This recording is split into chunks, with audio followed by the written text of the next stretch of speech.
एक ओंकार सतनाम करता पुरख निर्भाव निर्वैर अकाल मूरत अजूनी सैभं गुरु प्रसाद जप आदि सत जुगाद सत है भी सत नानक होशी भी सत। पहली पातशाही श्री गुरु नानक देव जी महाराज जी की ये पवित्र रचना जपजी साहिब का मूल मंत्र है। इस मंत्र के द्वारा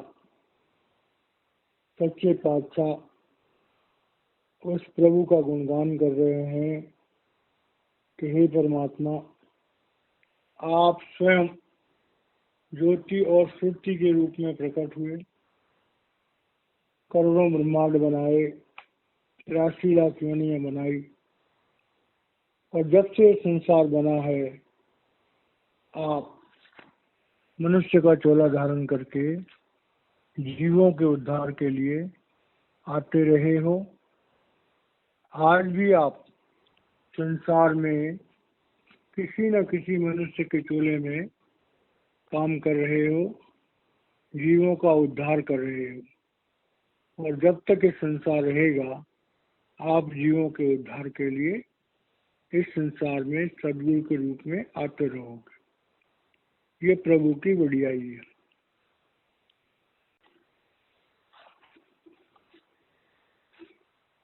जपजी साहिब अभी हम 29वीं पौड़ी ले रहे हैं। 29वीं पौड़ी में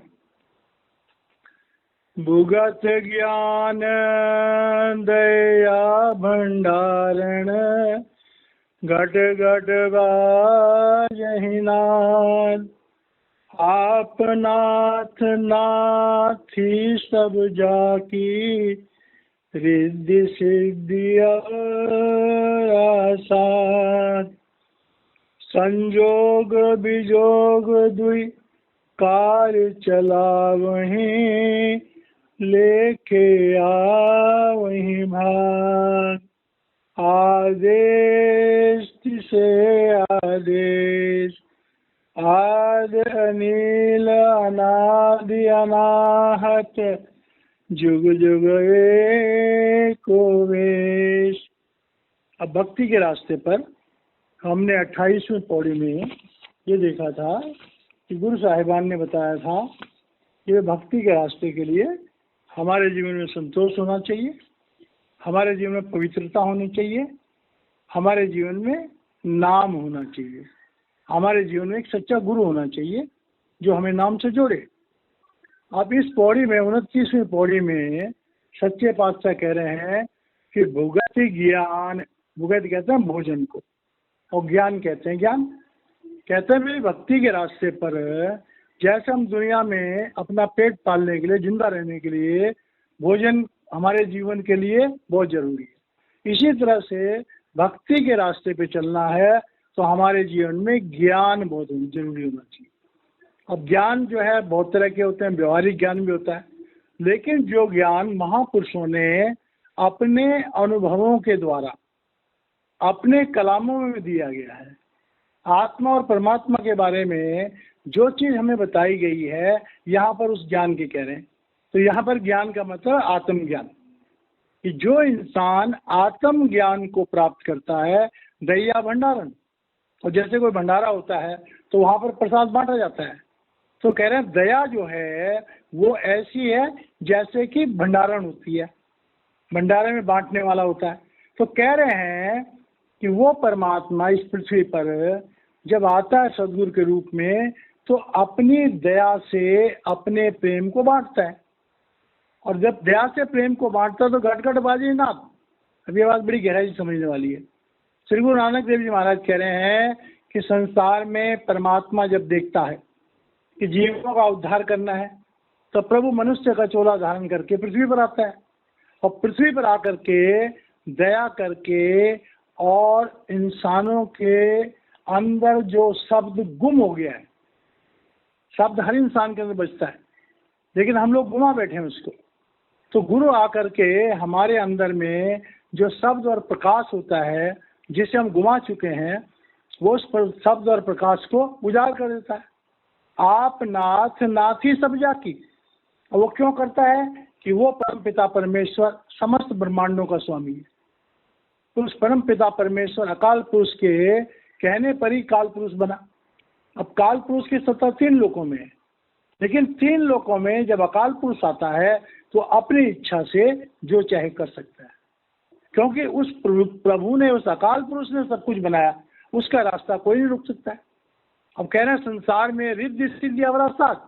अब कहते हैं कि संसार में साधारण रूप से जब हम भक्ति के रास्ते पर चलते हैं तो लोग रिद्धियों और सिद्धियों में फंस जाते हैं, लेकिन जब महापुरुष दुनिया में आते हैं तो वो हमें बताते हैं कि देखो भाई, रिद्धियां सिद्धियां जो है वो हमारे जीवन में भक्ति के रास्ते पर एक बहुत बड़ी रुकावट है। इसलिए हमें रिद्धियों और सिद्धियों में नहीं फंसना है, क्योंकि रिद्धियों और सिद्धियों में फंसने से हमारी भक्ति रुक जाएगी। संजोग वियोग भी कार चलावे लेके आवे भाग। अब प्रभु क्या कहते हैं, महापुरुष कहते हैं कि भाई 2 रास्ते, क्या संजोग का, एक है वियोग का। संजोग का रास्ता है कि हम परमात्मा से वापस जुड़ जाएं। अब वियोग का रास्ता है कि हम बार बार जन्म लेते रहें, बार बार मरते रहें, बार बार 84 में जाते रहें।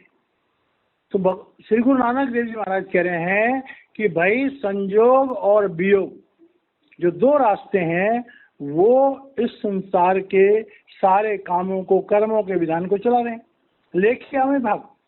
अब कह रहे हैं कि संसार में लाखों करोड़ों अरबों लोग हैं, लेकिन प्रभु प्राप्ति किनको होगी ये उनके भाग पर डिपेंड करता है। और भी धर्म शास्त्रों में आया कि भाग्योदयन बहुजन्म समर्जितेन सत्संगम च लगते पुरुष कि जब प्रभु की इच्छा होती है, प्रभु की कृपा होती है तो हमें संत महात्माओं का साथ मिलता है। तो कह रहे हैं कि उस परमात्मा की कृपा से ही हम संसार में फंसते हैं, उस परमात्मा की कृपा से ही हम संसार से निकलते हैं।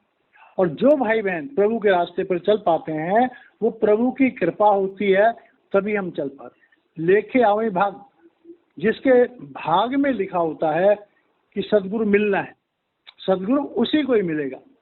तो मतलब क्या है कि उस परमात्मा की जब हम पर दया होती है तभी कुछ होता है, आदेश से आदेश। और जो कुछ भी ये संसार में हो रहा है उस परमात्मा के हुक्म से हो रहा है। श्री गुरु नानक देव जी महाराज हैं कि भक्ति के रास्ते पर इस बात को हर इंसान को समझना होगा कि परमात्मा की इच्छा के बिना पत्ता नहीं हिल सकता। जब तक परमात्मा नहीं चाहेगा तब तक हम प्रभु के रास्ते पर नहीं चल सकते। लेकिन यहाँ पर एक भेद है, कुछ करने करता और कुछ पूर्व जन्म संस्कार, कुछ हमारे प्रारब्ध हैं, लेकिन हमें अपने क्रियामान कर्मों को भक्ति के रास्ते पर लगाना चाहिए। हमारे अंदर भी तो कुछ भाव होना चाहिए, हमारे अंदर भी तो कुछ इच्छा होनी चाहिए। अगर हमारे अंदर इच्छा होगी तो प्रभु हमारा साथ देगा। भाव निश्चिंत देवता, अगर हम प्रयास करेंगे तो प्रभु हमारा साथ देगा। श्री गुरु नानक देव जी महाराज कह रहे हैं कि हर इंसान को प्रभु के रास्ते पर चलने की कोशिश करनी चाहिए, उसके जीवन में नित्य होना चाहिए। कोशिश करनी चाहिए हम किसी सच्चे गुरु से जुड़े। जब हमारी जिंदगी में एक सच्चा गुरु आएगा तभी हम उस परमात्मा को जान पाएंगे। आदि अनिल अनाद अनाहत जुग जुग एक हो गई। वो परमात्मा तो अनादि है, अनंत है, अखंड है, अभेद है। वो परमात्मा सबका स्वामी है, वो परमात्मा सर्वव्यापी है, और वो सर्वव्यापी परमात्मा अविनाशी है, और उसी का अंश हमारी आत्मा भी अविनाशी है।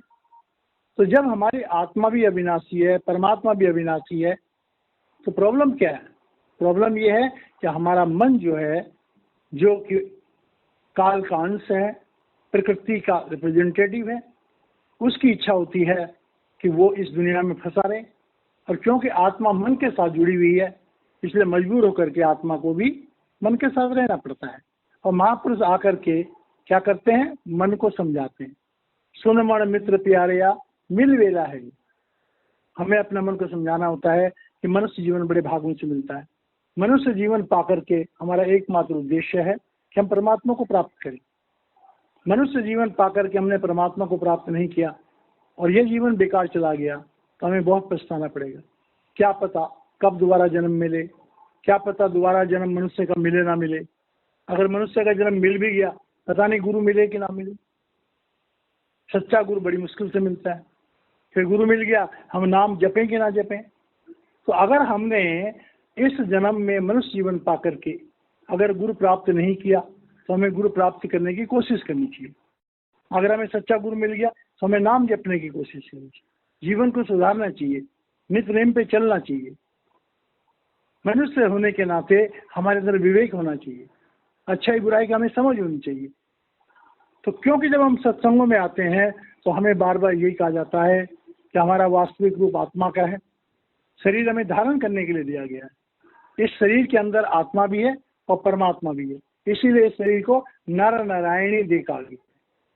तो अगर हम इस शरीर में रह रहे हैं, परमात्मा हमारे अंदर है, हमारे जीवन में अगर गुरु मिल जाए और हमें जान जाए कि अहम ब्रह्मास्मि, मैं प्रभु का अंश हूँ, और जीते जी अगर हम प्रभु के उस ज्योति स्वरूप और सब स्वरूप से जुड़ जाए तो हमारा जीवन धन्य हो जाए। और सारे महापुरुष जो हैं, जो भी ज्ञान देते हैं, उसके पीछे एक ही भावना होती है कि हम इसी मनुष्य जीवन में, इसी जीवन में मरने से पहले उस आत्मज्ञान की झलक को पा लें, जिस झलक को पाने के बाद दोबारा फिर हमें दुनिया में जन्म नहीं लेना पड़ेगा। तो महापुरुष आते हैं, उनकी एक ही इच्छा होती है कि हम इंसान उनके साथ जुड़ें, उनके दिए हुए नाम से हम उच्चारण करें, अपने जीवन में धारण करें, हमारी आत्मा बलवती हो, हमारी आत्मा जागृत हो, जीते जी जो है उस आत्मज्ञान से जुड़ जाए, जिससे अगर हम शरीर छोड़ें तो हमें दोबारा जन्म न लेना पड़े। तो इस तरह से जो है हमारी ये 29वीं पौड़ी जो है ये समाप्त होती है। बाकी हम आगे करेंगे। जय महाराज।